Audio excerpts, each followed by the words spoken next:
தினகரனை நேரில் சந்தித்து ஆதரவு தெரிவித்தவர்களில் ஒருவரான சட்டமன்ற உறுப்பினர் போஸ் கட்சியில் புதிய பொறுப்பு தனக்கு தேவையில்லை என்று தெரிவித்துள்ளார்.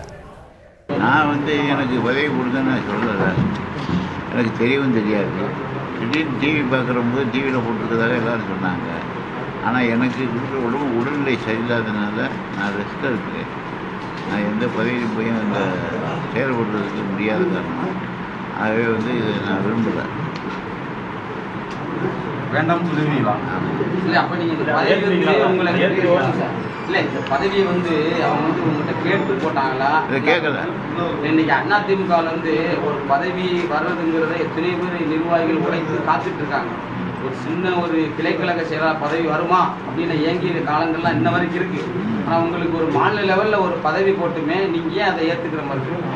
என்னுடைய உடல்நிலை சரியில்லை. மருத்துவ பரிசோதனை செஞ்சுட்டு இருக்கிறேன். மருத்துவ பரிசோதனை செஞ்சு இது பண்ணி முடிச்ச பிறகு தான் எதுன்னு சொல்லுவேன். அப்போ இந்த அறிவிப்பு அவராகவே அறிவிச்சாரு, உங்களை கேட்காமலே அப்படின்னு சொல்லுவாங்க.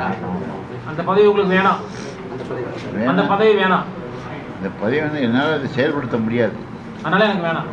ஆனால் அவங்க ஆதரவாக இருக்கீங்களா சார்? தினகரனுக்கு ஆதரவாக இருக்கீங்களா? சின்னகரனுக்கு ஆதரவாக எடப்பாடி பழனிசாமி தான் முதலமைச்சராக இருக்கணும் எங்களுடைய எண்ணம். சின்னம்மா பொதுச் செயலாளர் எடப்பாடி பழனிசாமி முதலமைச்சர், இதுதான் எங்களுடைய குறிக்கோள். கிழங்க ஏற்றுக்கிறதுன்றது ஒன்றும் பிரச்சனை இல்லை. இல்லை, இப்போ அவர் தலைமை கழகத்துக்கு வரது உடன்பாடா உங்களுக்கு?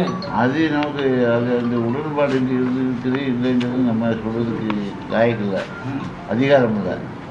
இல்லை, இப்போ ஏன்னா உங்களுடைய ஒரு பிரிவில் அவர் வரக்கூடாது அப்படின்னு சொல்லி எதிர்த்து வச்சுட்டு இருக்கிறாங்க. கடுமையான போலீஸ் பாதுகாப்பு போட்டு இருக்கிறாங்க. நீங்களும் அது அந்த அளவுக்கு அவரை சேர்த்து சொல்றதுக்கு நமக்கு தகுதி இல்லை. வரக்கூடாதுன்னு சொல்ற தகுதி இல்லையா? வரக்கூடாதுன்னு சொல்றதுக்கு தகுதி இல்லை. ஏன் தகுதி இல்லை உங்களுக்கு? நமக்கு இல்லை, அந்த கட்சியில் பொறுப்பு இல்லை எனக்கு.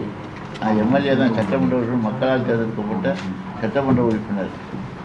அது சின்னம்மா கூவத்தூரில் எங்கள்கிட்ட சத்தியம் வாங்கியிருக்காங்க. அம்மா மேலே சத்தியம் பண்ணி கொடுத்துருக்கோம். அவங்க எடப்பாடி பழனிசாமியை முதலமைச்சராக சத்தியம் பண்ணி கொடுத்துருக்கோம். அந்த சத்தியத்தின் பிறகு தான் நாங்கள் செயல்பட்டு இருக்கோம். ஆகவே அதுக்கடையில் அப்பாயின் பண்ணாங்க. இல்லை, இப்போ அதான் ஒரே சின்னமரா தினகரன் அப்பாயின் பண்ணாங்க. அப்போ தினகரன் இதற்கு ஏற்றுக்கிறீங்களா இல்லையாண்டா இப்போ கேட்குறேன். லீடர்ஷிப் எடப்பாடியை பற்றி தினகரன் எதுவும் சொல்லலை. ஆனால் இப்போ தினகரனை அவர் பார்ட்டி சேர்ந்த இப்போ அம்மா இல்லாதனால அவர் அறிவிச்சிருக்காங்க. அம்மா தான் அது அம்மாவை ஏற்றுக்கிறப்ப இவர் ஏற்றுக்கிறீங்களா இல்லையான்றதான் கேட்கு. சின்னகரன் டிடி துணை பொதுச் செயலாளர் இருக்காது, அதை பற்றி நமக்கு அவசியம் இல்லை. ஆனால் அவர் இப்படி பதவி போடுறது நமக்கு தெரியாது, நமக்கு தேவையும் இல்லை. அந்த பதவி உடல்நிலை சரியில்லாதெல்லாம் ஏற்க முடியலன்றீங்க. ஆமாம், அது ஒரு பணி தானே. அதாவது தற்காலிகமாக தாங்க கால் வலி, தற்காலிகமாக மெடிக்கல் ட்ரீட்மெண்ட் எடுத்துகிட்டு இருக்கிறேன். அது சரியான பிறகு அப்புறம் வேறு விஷயம். பண்ணி செய்ய முடியாது.